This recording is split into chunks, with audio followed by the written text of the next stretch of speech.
Da sunan Allah mai rahama mai jin ƙai. Asalin alaƙan Bahaushe da Bafulatani alaƙa ce wanda ta samo asali a wani ɓangare, tun daga kan karatun Alkur'ani mai girma, koya da kuma koyar da shi. Bafulatani da Bahaushe duk abu ɗaya ne, suna da alaƙa mai ƙarfi a tsakaninsu. Wannan dalilin ya sa mai girma Ciyaman Dauda Kahutu Rarara ya yi waƙan neman haɗin kan Bahaushe da Bafulatani su zauna lafiya, domin su ɗin abu ɗaya ne. Gare fulbe, ware fulbe, anane fulla, akai gimol modo,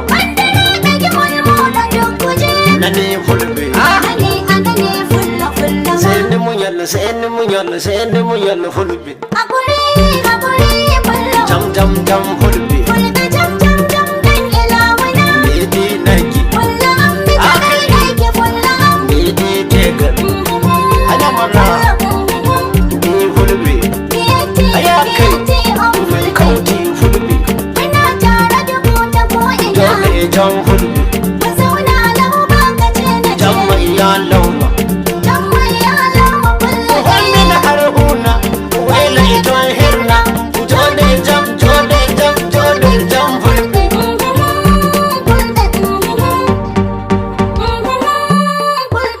A daina kudin goro. A gyara zaman fada. Muna da fulanin kwarai da masu halin aibu. Idan haku ta hautu ne ka duba na damanka. A daina kudin goro. A gyara zaman fada.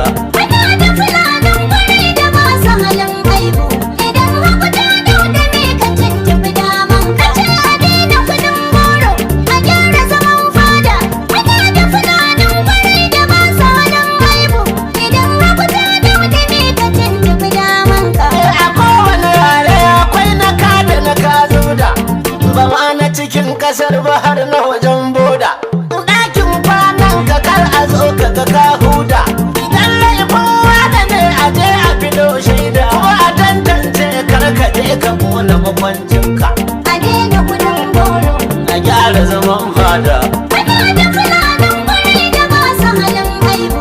Idan haku ta dauda me ka tuntuɓi daman ka. Itin da dakwai ta fi so a kai ta mazauninta.